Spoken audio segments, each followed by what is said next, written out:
Welcome to the webinar From Dialogue to Dynamism, Igniting Team Cohesion, Clarity, and Collective Success.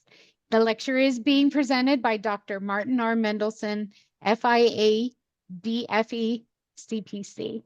And we are going to begin shortly.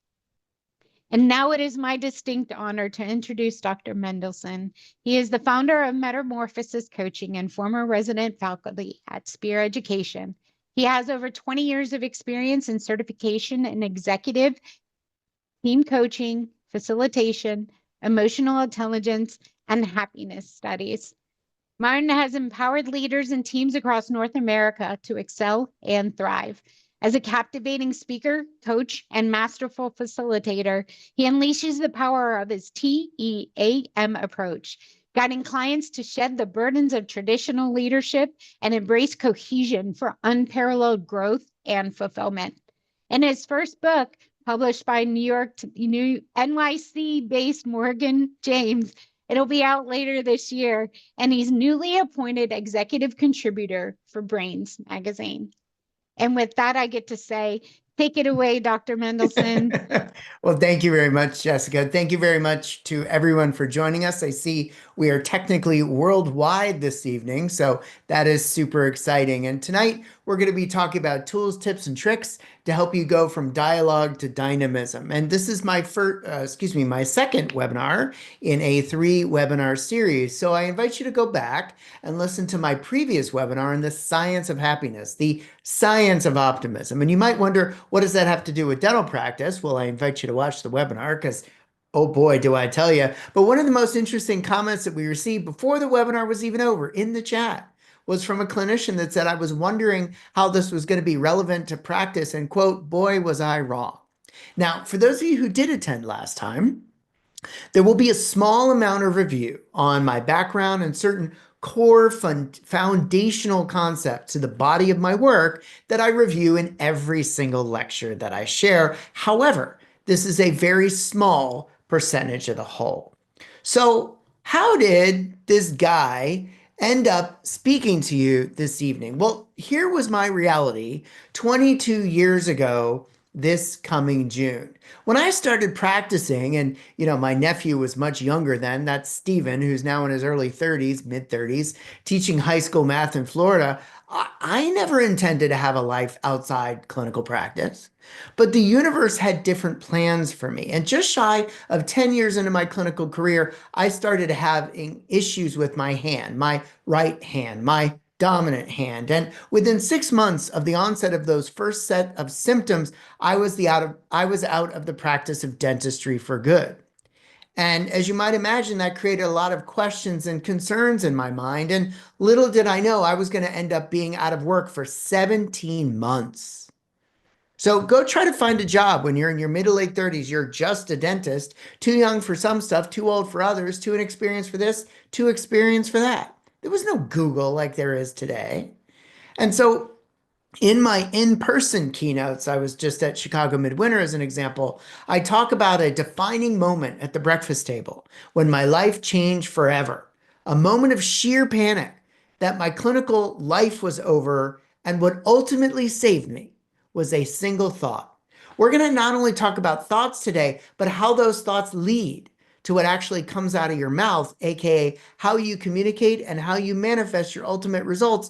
And we will end tonight with a different story than we ended last time about how a single thought can be so impactful.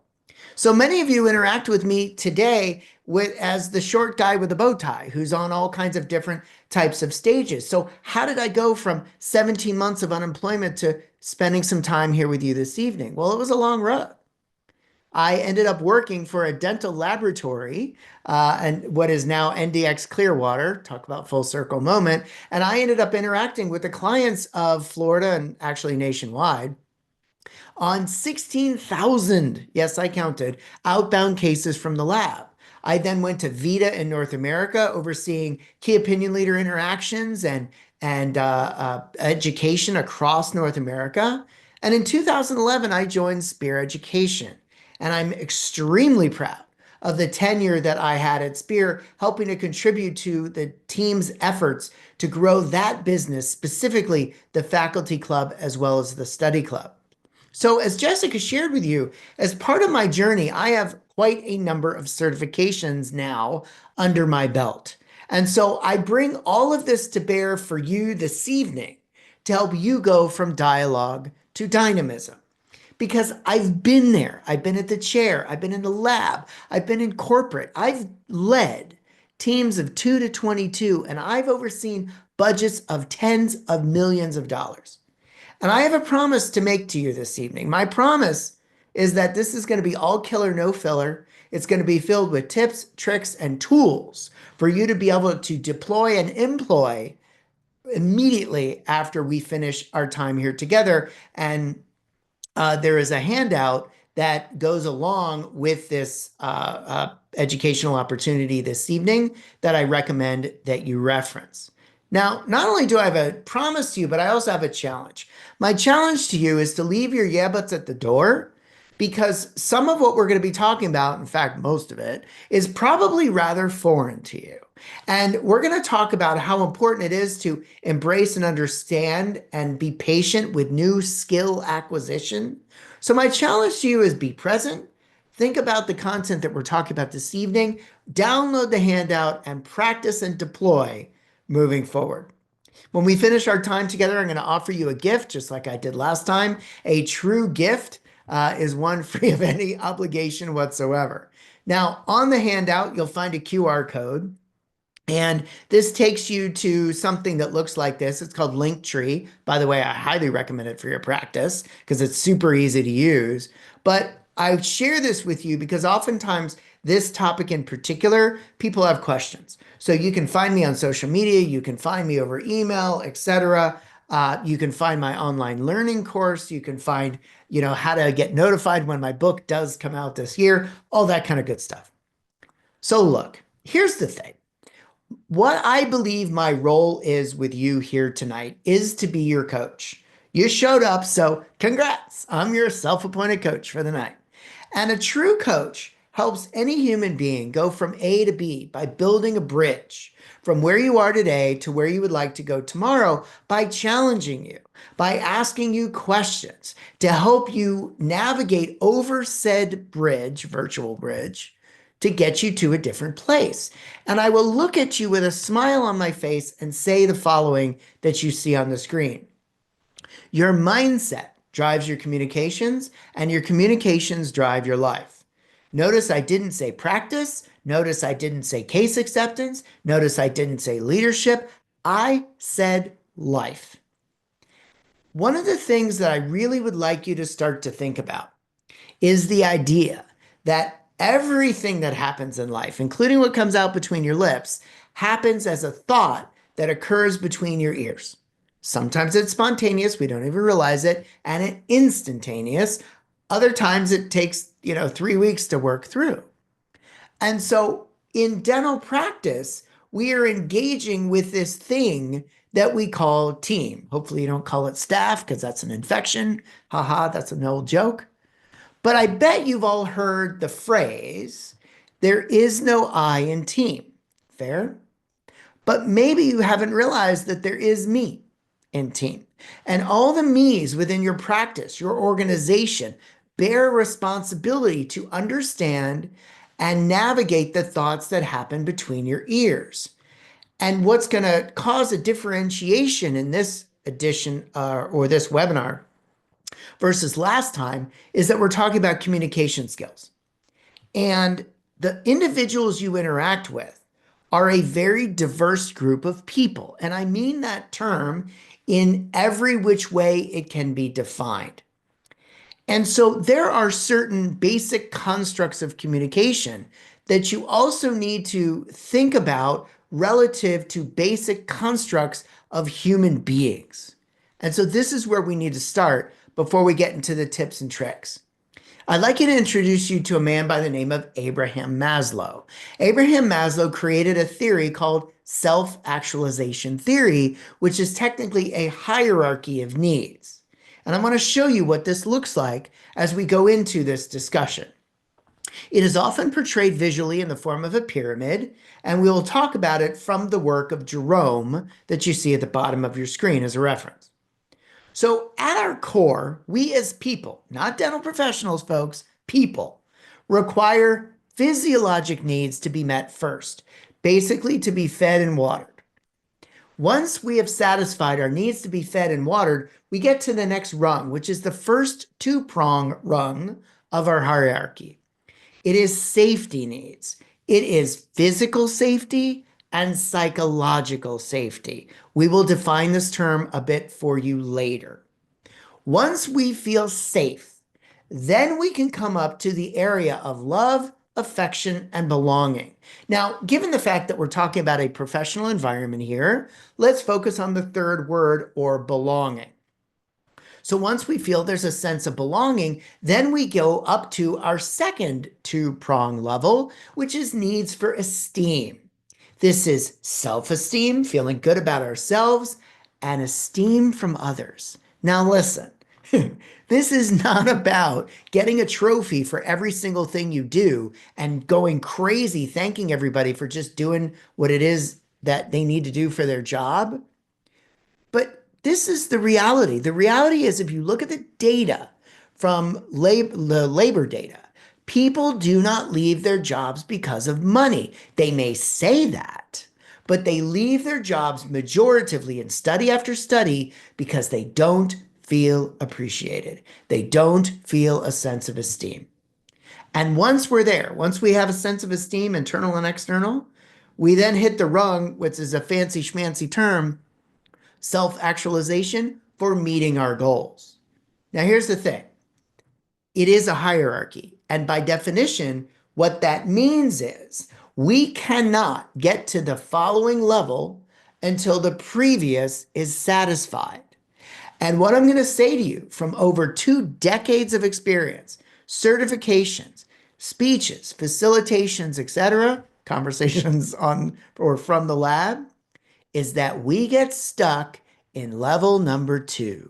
We get stuck in safety needs because when the going gets tough, do we have an atmosphere in our office, in our practice that feels safe for someone to put up their hand and say, Houston, we got a problem. Now, why is that? Well, there's a bunch of different theories. I want to share with you one. I came upon this idea from the book Big Potential by Sean Acor. Sean Acor also wrote a book called The Happiness Advantage. I actually referenced that in my last lecture. But see, here's the thing. I want you to visualize yourself sitting in a room like this. You all know what this is. It's a classroom, right? And when you were sitting in a classroom, whether that was elementary through grad school, what connoted your success sitting in a chair like that? It was a single word that starts with a G. You know what that is. It's a grade. Whose grade was it? It was yours. And so what Sean Accord talked about is the idea that we spend the majority of our formative years. And so for some of us who are clinicians, that could be 26 or 36 years. So whether it's 18, 22, 26, 32, it doesn't matter. It's a long time where we get literally bred, if you will, around judgment and praise that is an individual pursuit and things that we can achieve alone. And then we get theoretically kicked out of school or training. And it's like, good luck. Now you got to work with other people. So in terms of working with other people, I want to share with you a study that's become pretty well known and pretty well written about from a small company you might have heard of before called Google. And I want to take a moment of pause here because one of the things that I've begun to say as of this year, 2025, is this. We need to understand and accept the fact that when our patients are reclined and their mouths are open, what we do is 1,000,000% unique. However, everything that gets them to the chair, what gets them to say yes at the chair, and what helps them get out of the chair for success is not.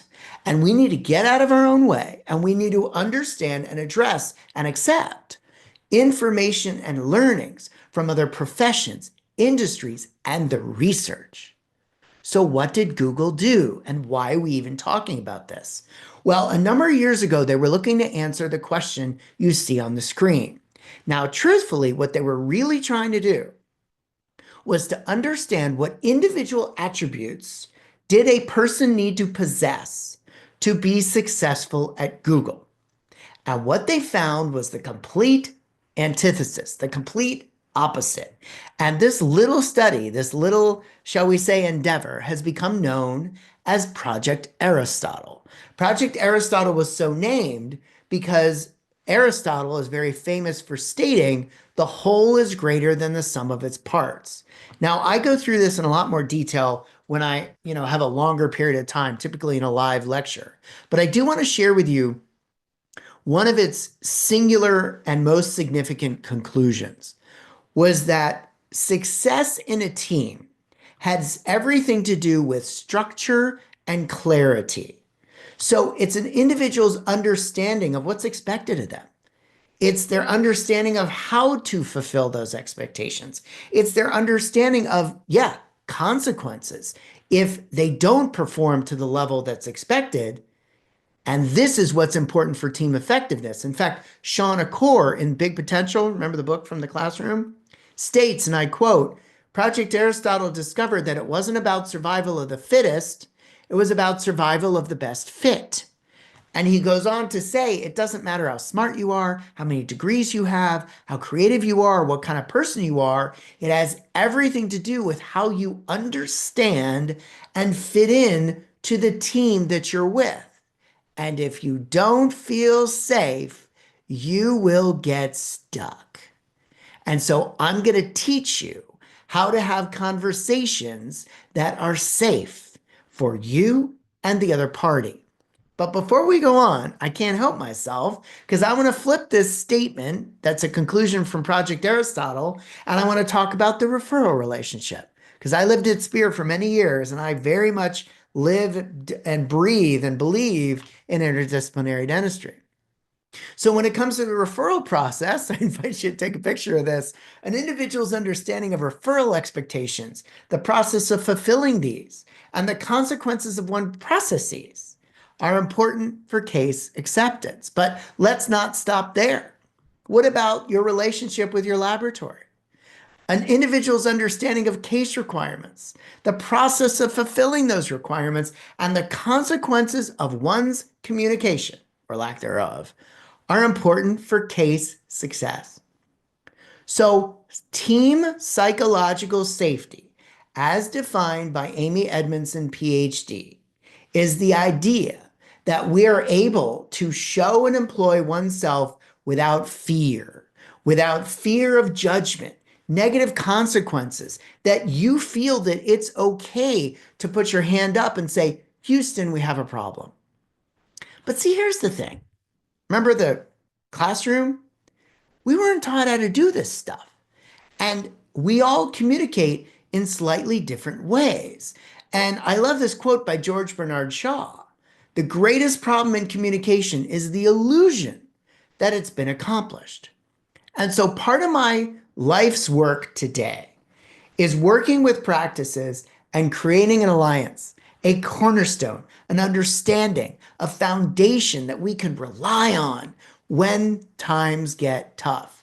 And this alliance that you see in front of you is from one of my friends that also happens to be one of my clients. In fact, if you are a subscriber to Dental Economics, I authored a case study about what Dr. Anderson has been through, and boy, oh boy, is it a doozy, since COVID, and how he came out the other side through positive mindset and frankly, coaching and consulting from other individuals. But this is Don's Alliance. So it basically talks about what kind of place do we want to show up to every day? Well, in their words, not mine, positive, consistent, productive, safe in the third column. When the poop hits the fan, when things get challenging, we will focus on the positive, have an open mind, be supportive. And if somebody isn't adhering to that alliance, we're going to proceed with care. We're going to create accountability without assumption that they're doing it on purpose. And we're going to take ownership of our own mental state. What would it be like if you had something like this in your practice to go back to when the poop hits the fan? So with that in mind, I would like to show you something that I find rather humorous to bring us into some philosophies that will then lead us to the tips, tricks, and tools to help you create psychological safety in your practice.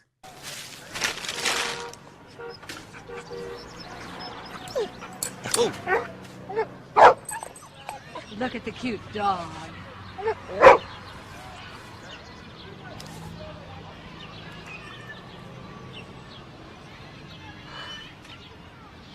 You see it? There's the look. Here it comes. Oh, no, no, no, no. Wait a minute. Wait a minute. Wait a minute. So I have so much fun. I've shown this video to thousands of people. And so if you were in the granddaughter and grandmother's place, excuse me, what would you be thinking? You know, we figured out pretty quickly that it was a 5-second rule. It was just a brownie. But what were they thinking? And so when I play around with this live, I say, you know, well, if you thought he picked up dog poop, what thought would you have? Well, that's disgusting. I'd be nauseated. I'd be horrified. Great. What kind of emotions would that drive? Well, disgust, you know, you could call nausea an emotion maybe. And what kind of actions would that drive if you were there? Well, maybe you would be just like the grandmother and granddaughter where you got frozen in place because inaction is actually action because inaction is also a choice. So our thoughts lead to stories that lead to feelings and emotions that guide our communications and yeah, that guide our life. And we're going on a little bit of a journey here together this evening. And to do so, I need to share with you a little bit of my foundational concepts that I shared we would review momentarily or briefly during our time today. And I want to share with you a quote. And this quote is attributed to a man by the name of Dr. Viktor Frankl. Dr. Frankl was a neurologist, psychiatrist, and Holocaust survivor that survived the horrors of Auschwitz for years to come out the other side and become an internationally known thought leader, to have people understand that there's always hope in the darkness and that what we encounter in life, everything in life, is technically neutral. It's our thought that gives it power. And here's the quote that's attributed to Dr. Frankl, but articulated originally by Stephen Covey and has been blessed by the Frankl Foundation. Between stimulus and response is a space. In this space lies our freedom to choose our response. And in our response lies our growth and our freedom. So when we come upon a situation in our practice that is emotionally based, we have a choice, how we react. And I want to share with you my team framework that is an explanation of how it is that we react. And team stands for thoughts lead to emotions that create actions that manifest results. And so in order to breathe life into this, I'm going to play a little game here for a moment. And I want everyone here to think about, just for a moment in your mind's eye, the name and the visualization of your dearest friend that you don't live with. Now, my dearest friend that I don't live with, his name is David. He happens to be a clinical director at a hygiene program in Denver, Colorado. I live in Phoenix. Now, today's what? Thursday? So let's pretend that your dearest friend, David, your bestie, if we will, you texted him or her last Thursday and you haven't heard back yet. What thoughts might you be having about your dearest friend David's inability to text you back over the course of a week? Now, listen, I asked you to think about your dearest friend that you don't live with. So naturally, commonly, you're going to have thoughts of care and concern. But just for a moment, will you humor me? Let's put those thoughts of care and concern in a little box, close the lid, and put it to the side. So what thoughts might you really be having about your friend David's inability to text you back? I've done this with thousands too, and I get all kinds of answers. You know, he doesn't like me. I did something wrong. You know, does he not want my friendship anymore? And I look at the audience and I say, well, I saw you on Instagram go out to dinner with the Joneses. You had time to go out to dinner with the Joneses. You had time to text them, figure out where to go to dinner. You didn't have time to text me, right? If we're honest with ourselves, what kind of emotions would that drive? Anger, frustration, resentment. What kind of actions would that drive? Well, it depends what kind of person you are. Maybe you'll send your David an angry text or a passive aggressive text. Or if you're analytical, because there's none of us on here, you're going to count the exact number of days that it takes your bestie David to text you back. And when he finally does, you're going to count the same number of days to make it until you finally text him back. You'll show him. But see, I tricked you. I asked you to think about your bestie David. And so how does that manifest? Maintaining or elevating said dearest friendship. It doesn't really do very well, does it? And it's irrelevant that I live in Phoenix and he lives in Denver. And yeah, that does sound passive aggressive. Some people might take a more direct, actionable approach of saying, hey, what's going on? Or why aren't you texting me back? But let's take thoughts of care and concern that we put in that box. Let's open the lid and let's address those. And now all of a sudden, we're going to flip the script. And now you find out that something, gosh forbid, happened to your bestie David. Now what are your thoughts? Oh my gosh, what can I do? What does he need? How can I help? What kind of emotions does that drive? Care, love, concern. What kind of actions does that drive?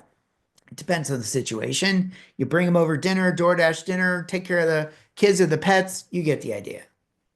And how does that manifest? Maintaining or elevating said dearest friendship with your bestie. Well, that's a whole heck of a lot better, isn't it? And we've been spending a lot of time talking about what goes on between your ears. But the truth of the matter is that life would be a lot easier if it wasn't for other people, right? And so in light of Dr. Viktor Frankl's quote, let's talk about dentistry or dental practice here for a minute. You have an assistant that keeps coming in late. You have a hygienist that seems to always roll his or her eyes when you talk about X, Y, or Z topic.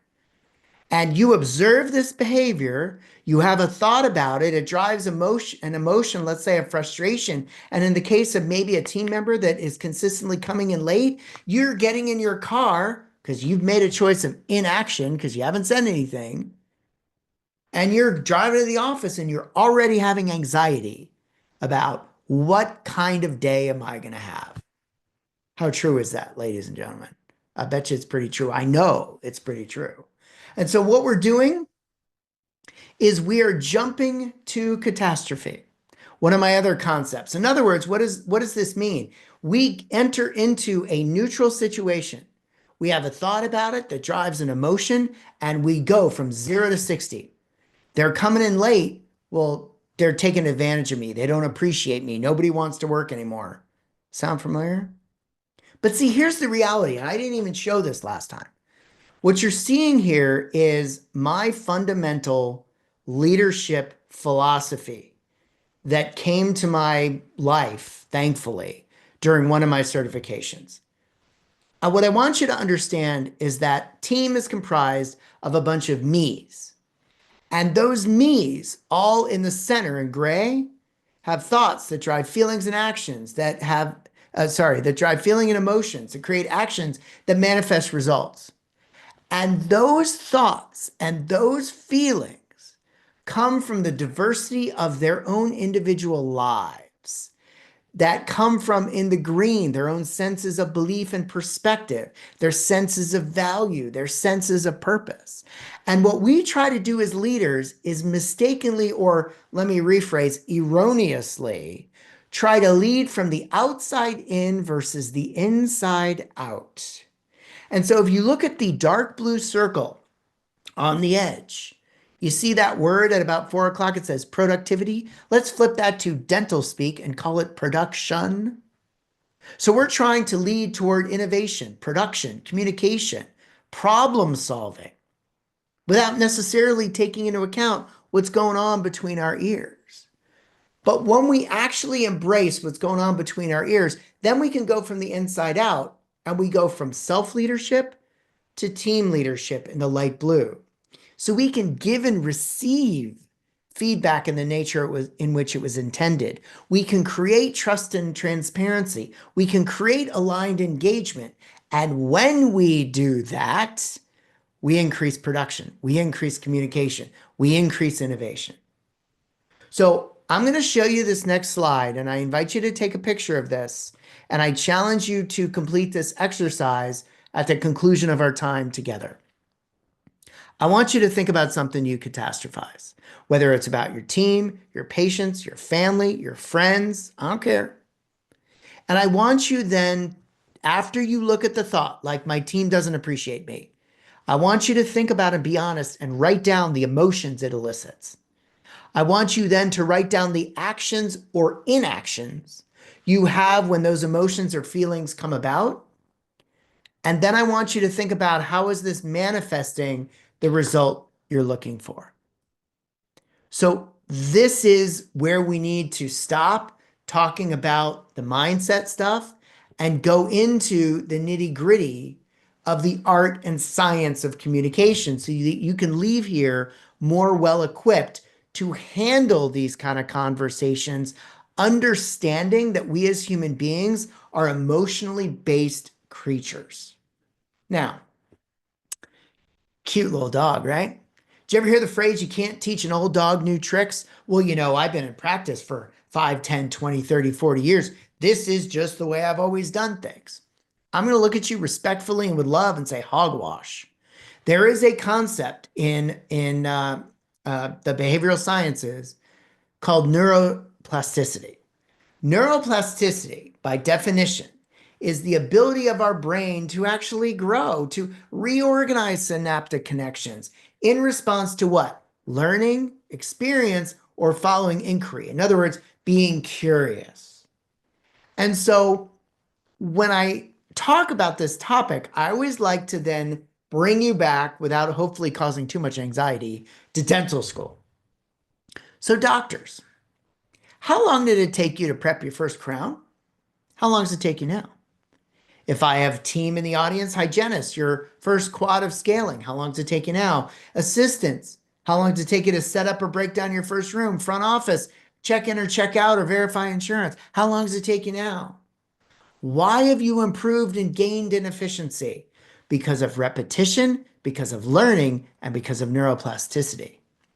We as dentists give patience, credence, and respect to skills of the hand. We do not give the same credence, patience, and respect to skills of the lips, the verbal skills, because we think we should know how to do this stuff. I'm going to look at you square in the face and say, listen, I was a terrible communicator 10 years ago. I have worked so hard to increase my ability to communicate with my fellow humans, to carve a different path in my life. And so what I'm going to say to you is skills are skills. And whether it's skills of the fingers or skills of the lips, the only difference is the body part. And so we're talking about this concept of communication. And when I started talking about this concept years ago, I fell into something kind of interesting, which is the definition, the dictionary definition of communication, which is all about transmitting or sharing. It feels very one-sided to me, no? It just makes me think of social media where all we're doing is transmitting, and we're not really hearing, we're not really listening to the other side, which is the opposite definition. Now, paging Captain Obvious, listening is the process of receiving language through the ears, but is it just that? I would say no. Listening also can be done with your eyes. Listening can be done relative to what's their body language like. How are they standing? What are you sensing from these individuals? And so the truth of the matter is that we need to work on both because you are in relationship with the people that are in your practice. Fair? And what is a relationship? Well, many people have defined a relationship as an agreement by two parties on a course of action. But if you can't agree on even the basic premises, how are you going to move forward? And in the words of Jamie Notter, who's a blogger and an author, I love this quote, that when we're in relationships, we want the other side to hear and understand us. And until we feel the other side has heard us, we're going to most likely keep repeating ourselves while not really listening to the other side. Now, if you've ever been in a situation where you're in a conversation and all you're thinking about is what you're going to say next, you're not listening. So my advice to you from a visual representation is to go into conversations, particularly crucial conversations, which we're about to define, with your glass half full, meaning in a curious place, in a non-judgmental or conclusive place. Because if you go in with guns a-blazing, as the phrase goes, with no room to even consider another alternative, where are you going to put that knowledge? Metaphorically, if your glass is already full, where's it going to go? So how are we going to do this? Well, I want to introduce you to a book that completely changed my life. It's called Crucial Conversations. It sold millions. In fact, this has become so impactful. I actually did it today. It's the #1 thing people come to me for help, how to have these difficult conversations. So much so, I've taken what you're about to see. It's actually part of my online course so that people can review it and review it and review it on their own time, so they're not being beholden on me. And so we're going to teach you how to have those difficult conversations, or shall I say, we're going to teach you your first step, because remember, skills are skills. It takes patience, respect, and time to learn. But I know you've been in this situation before. When you're having a conversation and things are emotional, one or both sides are angry, you're frustrated, and then you come out the other side, you come out of that conversation, you go, what did they say? What did I say? What did we even agree on? Right? How true is that? Well, guess what? There's a reason for it. It's because you're human. And the research I'm about to paraphrase has been used in book after book after book after book to explain this phenomenon. So back in the caveman and cavewoman days, we had to scan the world for threats to our very existence, like being eaten by a saber-toothed tiger or something. Those that were able to fight and win or run and escape thrived. Those who did not perished. And through natural selection over the millennia, these physical threats have been transformed into psychological threats, and our brain doesn't know the difference. And so when we enter into an emotional place based on our thoughts, we end up going into a sympathetic response, fight or flight, that does nothing to move our relationships forward. Now, without causing further anxiety, I'm going to take you back to dental school just briefly to talk about a couple areas of the brain and how this all fits together. So when you're having conversations and you're kind of chill and things are good, your prefrontal cortex is in the driver's seat. This is regulating your thoughts and regulating emotions. It's your logic center. When we start getting a little hot under the collar, that's when our amygdala takes over. That's the area that regulates the stress and emotional arousal responses, and this is where our reaction comes from. So when we get triggered, there's a term called amygdala hijack, where the amygdala takes over, and then we can't see the forest from the trees, and we come out of that conversation going, wait, what did we just say? Now, the last one I want to remind you of is the hippocampus. And there's a reason why I remind you of this. This is our filter of how we regulate the lens in which we look at the world. It stores past learning. And I found with coaching lots and lots of dentists, we tend to look at the world so through the lens of our previous experience, which is not in and by itself a bad thing. But when it comes to dealing with people, it can get us into trouble because everybody is unique. Like the idea that nobody wants to work anymore. There's nobody good to hire these days. Really? How true is that? There's millions of people in this world. But the people you've interacted with, sure, you've had a challenge. So this lens can cause our amygdala to kind of go into hyperdrive and hijack our thought process. So when we enter in a situation where we're starting to ask ourselves questions that are emotionally based, things like, can I trust you? That's emotionally based. Do you care about me? Do you understand me? And if the answer is yes, well, that's when we can have a crucial conversation. These are, opportunities focused, they're growth oriented, they're collaborative, they're creative. But if the answer is no, then what happens is our amygdala takes over, fight, flight, or freeze kicks in. We feel like we're facing a saber-toothed tiger. We become negative, tunnel visioned, and just exhausted.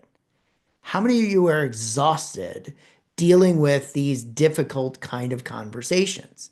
And in the book Brain Rules by John Medina, I love this quote.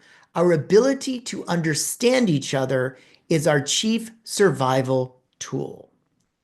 So the book, Crucial Conversation, is evidence-based. They researched over 100,000 people, and what they revealed was the key skill of effective leaders is your ability to actually skillfully address these kind of conversations. So we need to define what these kind of conversations are. A crucial conversation has three factors.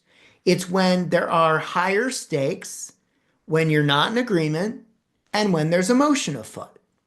Now, what many people do is they make the mistake of making what the authors call the fool's choice.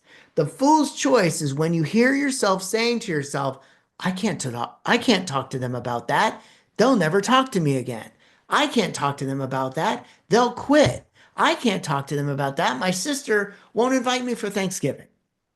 And so if you use this research-based methodology, it becomes false that you don't have to choose between results and keeping the relationship. Now, I want to say something incredibly important right now, which is this. Crucial conversations about both parties. If you're looking to talk to somebody, drop the mic, say your piece, leave the building, that's not what this is for. What this is for is assuming that you are about to talk to someone who you value and you want to bring the relationship forward. Because without the understanding of this, what we have ended up doing, all of us, me included, is we end up making three choices when we're faced with a situation where emotions run strong, stakes are high, and opinions vary. We avoid it altogether, which many dentists do. We face it and face it poorly, and then we end up in a worse place. Or we can face and handle it well. Now, the authors would tell you that you need to start with two prime concepts. The first concept is that you need to start with heart. Now, that's not mushy-gushy. What they really mean is that you need to stay focused on the end goal. So if you're talking to a team member who keeps coming in late, what's the end goal? To find out why they're coming in late and to stop it from happening. Not getting into, well, Susie was late last week. That's not the point. That's irrelevant. So staying focused. Second is not making the fool's choice, but it's more than that. It's not justifying your behavior with some type of statement relative to, well, I had no choice. That's just what I had to do. So when you're entering into a crucial conversation, how do you know? Well, I'm going to give you two tips that you would know by being emotionally aware yourself and seeing it from others. The first clue is silence. If you feel like, I don't want to talk to them about this, maybe it'll blow over. Or if the other party's like, no, everything's fine, everything's cool, that's silence. The opposite is violence, hopefully not literally, where you're ready to just tell them off.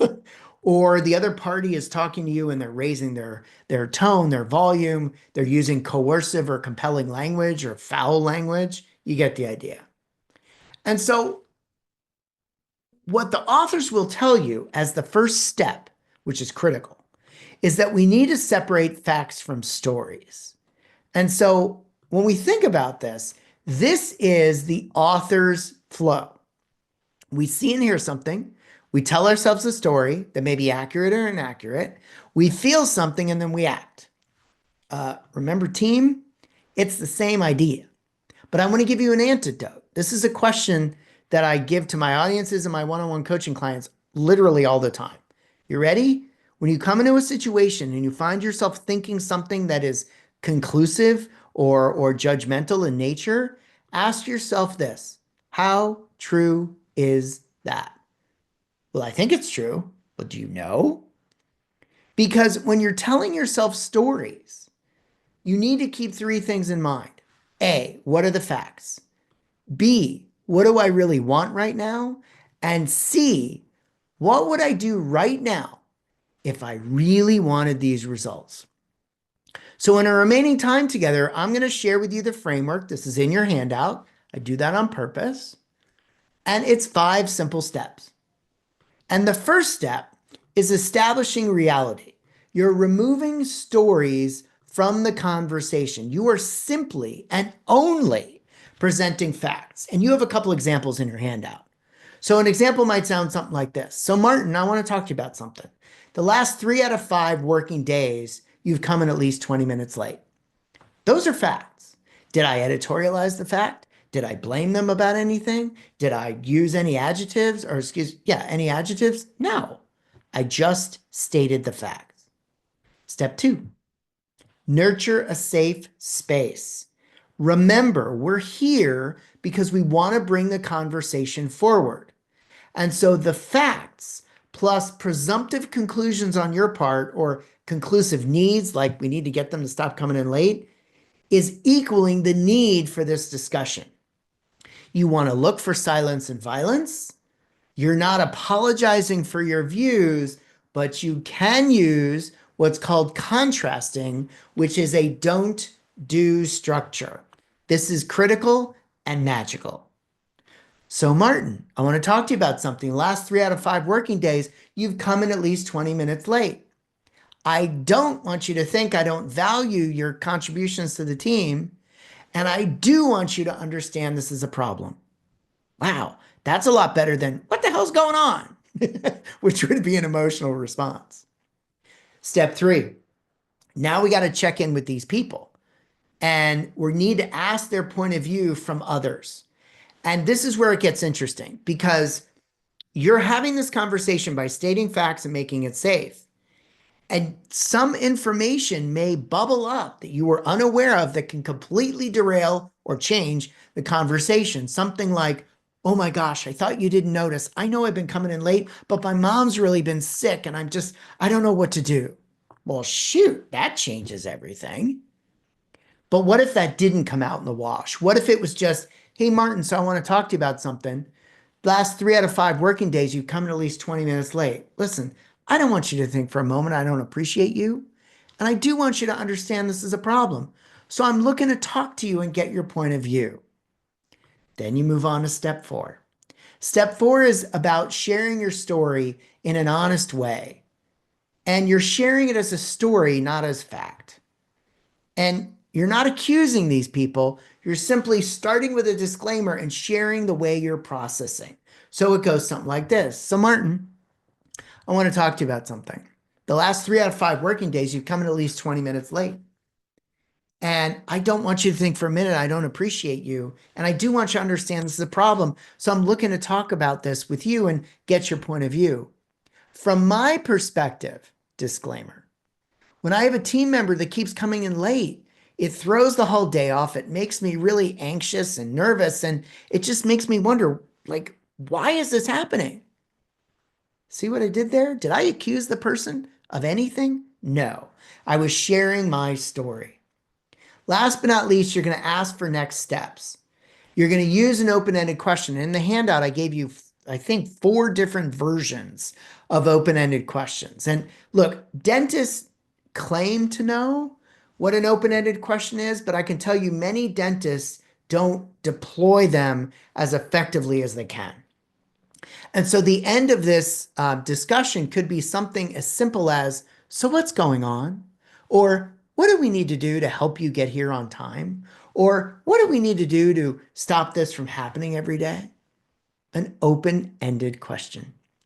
So when we put all this together, this is a variation of the theme. So Sue, I noticed 3 times last week you came in late.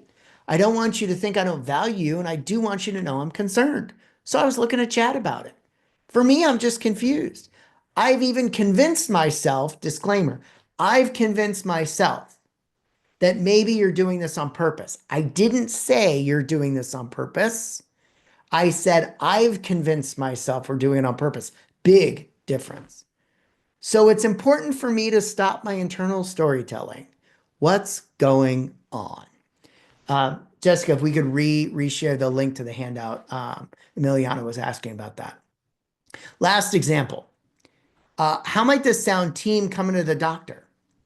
3 times last week, Doc, I scheduled an emergency and you commented that I don't understand how hard you work.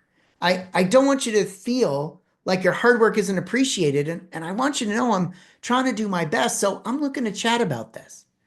Call me crazy, disclaimer, but I'm telling myself stories that you think I'm stupid since you called me out in front of others. So it's important for me to stop my internal storytelling. What's going on?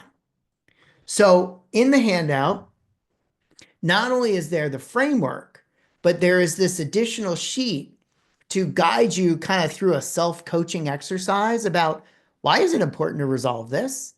What's it costing you to leave it the way it is? How would you feel if you resolved it? And by when would you commit to having this conversation with the other party?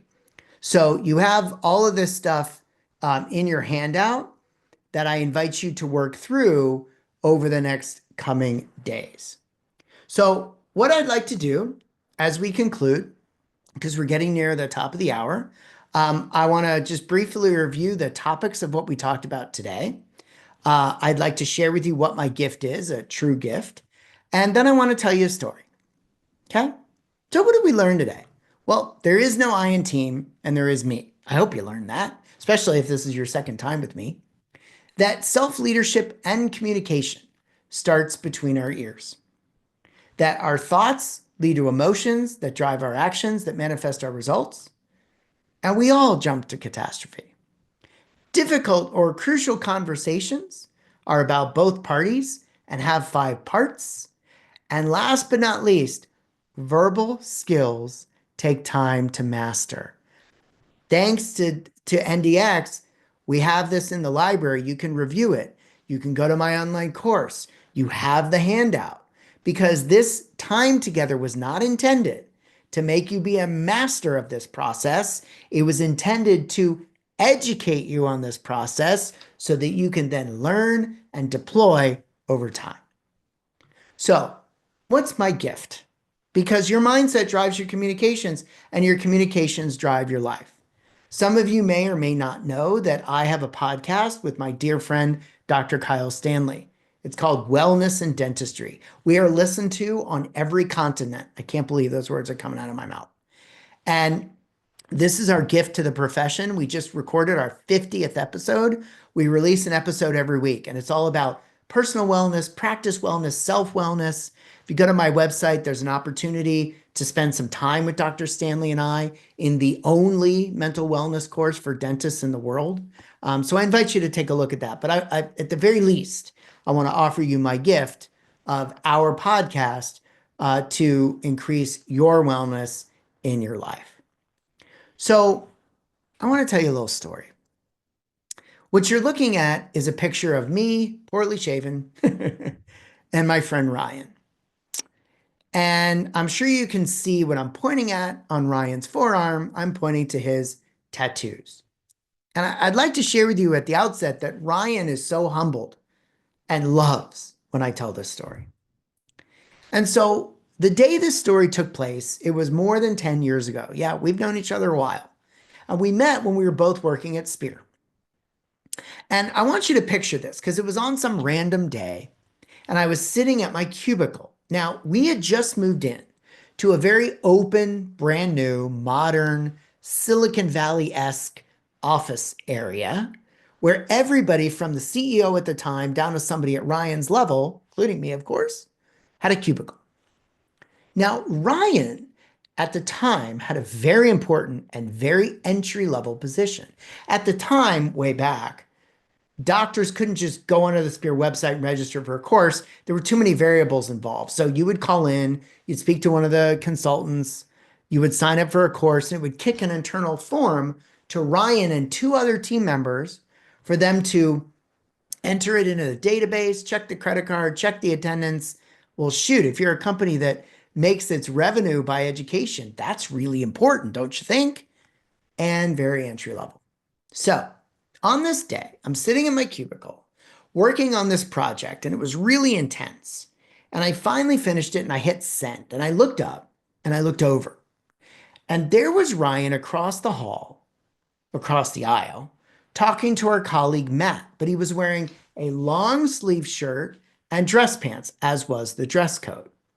And because of my angle, I noticed something I never noticed before. I noticed the tattoos poking out from his collar and poking out from his sleeves. And so looking for a brain break, I looked at Ryan and I said, "Hey, Ryan, how you doing?" "Hey, Dr. Mendelson," he says. He still calls me that. I can't get him to call me Martin. I said, "Hey, buddy, I'm kind of need a brain break. And I noticed something about you I never noticed before." He goes, "Yeah, what's that?" I go, "You have a lot of tats." "Oh, yeah," he says. I said, "What are your tattoos about?" "Oh, they're about architecture." Awkward silence ensues. And I'm thinking, that's weird. I go, "Okay, do you like architecture?" And he looks at me and his smile dissolves. He looks down, he starts shuffling his feet, and he goes, "Yeah, Dr. Mendelson, I love architecture. In fact, it's always been my life's dream to become an architect." And he continues and he says, "And a number of years ago, I got into an architecture program and I deferred for a year and I never went back. And it was the biggest mistake of my life." And he looks up and there's tears in his eyes.